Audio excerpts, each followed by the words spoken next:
تمام چیخو پکار کے درمیان اصل مسئلہ یہ نکلتا ہے کہ ایک شخص یہ دعویٰ کر رہا ہے کہ وہ صدقہ دے رہا ہے، صدقہ اور عمل خیر۔ اس کا اصرار ہے کہ وہ نیکی کا کام کر رہا ہے، لیکن اس کے ارد گرد موجود لوگ اس نام نہاد نیکی پر خوش ہونے کے بجائے اس پر شدید غصے میں مبتلا ہیں۔ اور یہیں پر ایک زبردست تضاد دیکھنے کو ملتا ہے۔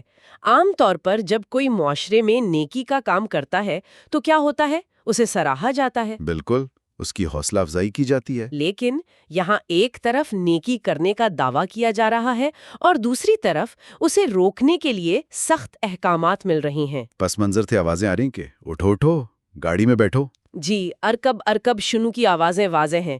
یہ صورتحال یہ سوچنے پر مجبور کرتی ہے کہ آخر اس نیکی کی نوعیت کیا ہے۔ ہاں، جو اپنوں کو ہی اتنی ناگوار گزر رہی ہے کہ وہ اسے زبردستی گاڑی میں بٹھا کر وہاں سے ہٹانے کی کوشش کر رہے ہیں۔ بالکل، اور اسی بحث کے دوران وہ شخص ایک ایسا جملہ ادا کرتا ہے جو میرے خیال میں اس پوری آڈیو کا سب سے کلاسک حصہ ہے۔ وہ انتہائی معصومیت اور کچھ حد تک جھنجھلاہٹ کے ساتھ شکایت کرتا ہے کہ ایک تو کوئی صدقہ دے رہا ہے اور تم لوگ اس کی نماز یا اس کی عبادت میں خلل ڈال رہے ہو۔ عربی میں وہ کہتا ہے یعنی واحد یتصدق تقطعون الصلاۃ۔ ہاں، یہ بات واقعی غور طلب ہے کہ اس نے اپنے عمل کو سیدھا ایک مقدس عبادت سے تشبیہ دے دی ہے۔ یہ دراصل نفسیاتی دفاع کی ایک انتہائی دلچسپ مثال ہے۔ وہ شخص اپنے عمل کو اخلاقی اور مذہبی جواز فراہم کر رہا ہے تاکہ وہ ارد گرد کے لوگوں کے غصے کو غلط ثابت کر سکے۔ جی بالکل، وہ ثابت کرنا چاہتا ہے کہ وہ حالت نماز میں ہے اور اسے درمیان میں روکا جا رہا ہے۔ وہ کہتا ہے خدا کی قسم میں تو خیر کا کام کر رہا ہوں، واللہ اعمل خیر۔ وہ دراصل صورتحال کا رخ موڑنے کی کوشش کر رہا ہے۔ وہ خود کو ایک مظلوم اور نیک انسان کے طور پر پیش کر رہا ہے جسے اس کے اچھے کاموں سے زبردستی روکا جا رہا ہے، لیکن باقی لوگ اس کی اس منطق کو ماننے کے لیے بالکل تیار نہیں ہیں۔ ہاں، وہ بالکل نہیں سن رہے اس کی۔ وہ مسلسل کہہ رہا ہے کہ مجھے چھوڑ دو، لیکن دوسرے لوگ بضد ہیں کہ اسے وہاں سے اٹھایا جائے اور گاڑی میں ڈالا جائے۔ یہ کشمکش صرف ایک فعل کی نہیں لگتی، بلکہ ایسا محسوس ہوتا ہے کہ اس فعل کے انجام دینے کے طریقے میں کوئی بہت بڑی خرابی ہے جس نے سب کو مشتعل کیا ہوا ہے۔ بالکل، اور یہ بات واضح کرتی ہے کہ مسئلہ نیکی کرنے میں نہیں ہے، بلکہ اس بات میں ہے کہ وہ نیکی کس طرح کی جا رہی ہے۔ ایگزیکٹلی، جب اتنے سارے لوگ ایک بظاہر اچھے کام کے خلاف کھڑے ہو جائیں تو کچھ تو گڑبڑ ہے۔ یہ اس بات کی نشاندہی کرتا ہے کہ اس کام کے پیچھے چھپے ارادے یا اس کے ظاہر کرنے کا انداز معاشرتی اقدار کو پار کر رہا ہے۔ اور اس کلپ میں آگے چل کر یہ راز کھلی جاتا ہے، اور یہاں بات واقعی بہت دلچسپ ہو جاتی ہے۔ جی، وہ ایک خاص لمحہ ہے، کیونکہ جیسے ہی یہ بحث تھوڑی آگے بڑھتی ہے، ہمیں اس پورے ہنگامے اور غصے کی اصل وجہ سمجھ آنے لگتی ہے، اور وہ ایک لفظ جو اس سارے اصرار سے پردہ اٹھاتا ہے وہ ہے سنیپ۔ سنیپ چیٹ کی بات ہو رہی ہے۔ ہاں، کلپ میں ایک جملہ گونجتا ہے کہ اس کا سنیپ بھی مکمل نہیں ہوا، حتی تلیفونہ ما کمل سنیپ۔ اور یہ ایک واحد لفظ اس واقعے کی پوری کہانی اور اس کے سیاق و سباق کو مکمل طور پر تبدیل کر دیتا ہے۔ بالکل رخ ہی بدل جاتا ہے کہانی کا۔ یہاں جو بات سب سے زیادہ حیران کن ہے وہ یہ ہے کہ ڈیجیٹل دور نے نیکی اور خیرات کے تصور کو کس حد تک بدل کر رکھ دیا ہے۔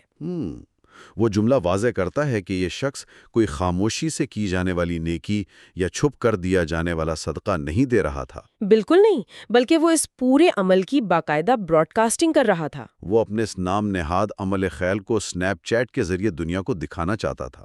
اس کا مطلب یہ ہوا کہ اس شخص کے لیے اصل ترجیح کسی ضرورت مند کی مدد کرنا نہیں تھی، بلکہ اس عمل کو کیمرے کی آنکھ میں محفوظ کرنا تھا۔ جی، وہ جملہ اس کا سنیپ بھی مکمل نہیں ہوا دراصل اس کی سب سے بڑی مایوسی کو ظاہر کرتا ہے۔ یعنی ہنگامے کی وجہ سے اس کی وہ ویڈیو کٹ گئی جو وہ سوشل میڈیا پر اپلوڈ کرنے والا تھا۔ یہ بات اس پورے ضابطے کو ایک مذہبی فعل سے نکال کر سیدھا سوشل میڈیا کی پی آر مہم میں تبدیل کر دیتی ہے۔ یہ دور حاضر کے ایک بہت بڑے المیے کی طرف اشارہ ہے۔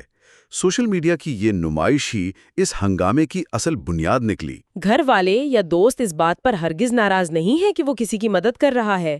ان کی بہرمی اس کیمرے، اس دکھاوے اور اس ڈرامے پر ہے۔ بالکل، جو اس نے اپنے فالوورز کے لیے کھڑا کر رکھا تھا۔ جب وہ نیکی کا موازنہ نماز سے کر رہا تھا تو وہ دراصل اس کیمرے کے سامنے اداکاری کر رہا تھا۔ اور خاندان والے بس اس اداکاری اور اس ڈرامے کو ختم کرنا چاہ رہے تھے۔ اور اس دکھاوے کی کلئی تو تب کھلتی ہے جب اس کہانی کا سب سے بڑا اور میں کہوں گا سب سے مزاحیہ راز فاش ہوتا ہے۔ وہ پیسے والا معاملہ نا؟ ہاں، یہ شخص جو کیمرے کے سامنے اتنی سخاوت کا مظاہرہ کر رہا ہے، جو صدقہ بانٹ رہا ہے، وہ پیسے دراصل اس کے اپنے ہیں ہی نہیں۔ یہ واقعی حیران کن تھا۔ گفتگو کے دوران یہ انکشاف ہوتا ہے کہ یہ سب کچھ امی کے پیسوں سے کیا جا رہا ہے۔ فلوس امی آڈیو میں واضح طور پر سنا جا سکتا ہے۔ یہ سنتے ہی اس پورے واقعے کی رہی صحیح سنجیدگی بھی ختم ہو جاتی ہے۔ مطلب مجھے تو بہت ہنسی آئی۔ اگر ہم اسے وسیع تناظر میں دیکھیں تو اب ہمیں ان دوستوں اور گھر والوں کا غصہ بالکل 100% منطقی اور جائز محسوس ہوتا ہے۔ بالکل جائز ہے۔ یہ منظر تصور کرنے والا ہے کہ ایک شخص کیمرے کے سامنے کھڑا ہے، دنیا کو اپنی درگزر اور سخاوت دکھا رہا ہے، لوگوں کی داد سمیٹنے کے لیے ایک پورا منظرنامہ ترتیب دے چکا ہے، اور اس سب کے لیے وہ اپنی ماں کا بٹوا استعمال کر رہا ہے۔ یہ بات سوچ کر ہی بے اختیار ہنسی آ جاتی ہے۔ یعنی ایک طرف تو آپ سوشل میڈیا پر ولی اللہ بننے کی کوشش کر رہے ہیں، اور دوسری طرف وہ سخاوت کسی اور کی جیب پر ڈاکہ ڈال کر کی جا رہی ہے۔ یہ ایک ایسا انکشاف ہے جو اس شخص کے تمام مذہبی اور اخلاقی دعووں کی بنیاد ہلا کر رکھ دیتا ہے۔ جو شخص تھوڑی دیر پہلے اپنی نیکی کو نماز جیسی عبادت سے تشبیہ دے رہا تھا، اب وہ محض ایک ایسا نوجوان ثابت ہوتا ہے جو ماں کے پیسوں پر مشہور ہونا چاہتا ہے۔ اور خاندانی حرکات کے حوالے سے میرا خیال ہے یہ ایک انتہائی حساس مسئلہ بھی ہے۔ جی، آج کل بہت سے گھرانوں کو اس کا سامنا ہے، جب کوئی فرد دوسروں کے وسائل استعمال کر کے اپنی ذاتی مشہوری چاہتا ہے۔ تو یہ صرف دکھاوا نہیں رہتا، بلکہ یہ اپنوں کے اعتماد کا استحصال بن جاتا ہے۔ گھر والوں کے لیے یہ عمل نیکی نہیں بلکہ ایک تماشا ہے جو فیملی کے پیسوں کی قیمت پر لگایا گیا ہے۔ اسی لیے وہ اسے بار بار کہہ رہے ہیں کہ جلدی کرو اور گاڑی میں بیٹھو۔ کیونکہ ان کی نظر میں وہ خاندان کی جگہ ہنسائی کا سبب بن رہا ہے۔ لیکن یہاں ایک اور کمال کی بات سامنے آتی ہے۔ اتنا بڑا راز فاش ہونے کے باوجود وہ شخص ہار ماننے کو بالکل تیار نہیں ہے۔ ہاں، وہ رک ہی نہیں رہا تھا۔ وہ انتہائی ڈھٹائی یا شاید ایک عجیب سی خود اعتمادی کے ساتھ اپنا دفاع جاری رکھتا ہے، اور بڑی معصومیت سے کہتا ہے، دیکھو صدقہ تو اچھی چیز ہے نا۔ ترے صدقہ زینے۔ یہ رویہ موجودہ دور کی ایک بہت بڑی حقیقت کی عکاسی کرتا ہے، اور اسے نفسیات کی زبان میں ہم کوگنیٹو ڈسوننس بھی کہہ سکتے ہیں۔ یعنی وہ بار بار اس بات پر زور دے رہا ہے کہ وہ نیک کام کر رہا ہے اور اس میں کوئی برائی نہیں ہے۔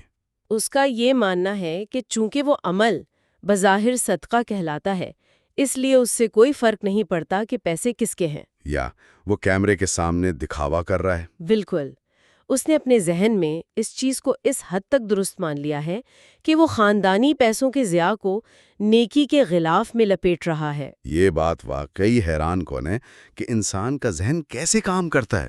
اسے لگتا ہے کہ محض صدقے کا نام لینے سے اس کی باقی تمام غیر ذمہ داریاں دھل جائیں گی۔ وہ اس سیاق و سباق کو مکمل طور پر نظر انداز کر رہا ہے جس میں وہ یہ عمل کر رہا ہے۔ یہ ایک ایسا نفسیاتی دفاع ہے جو آج کل ہم بہت سے لوگوں میں دیکھتے ہیں۔ جی، جو اپنے غلط طریقوں یا شارٹ کٹس کو درست مقاصد کا نام دے کر جائز ثابت کرنے کی کوشش کرتے ہیں۔ اور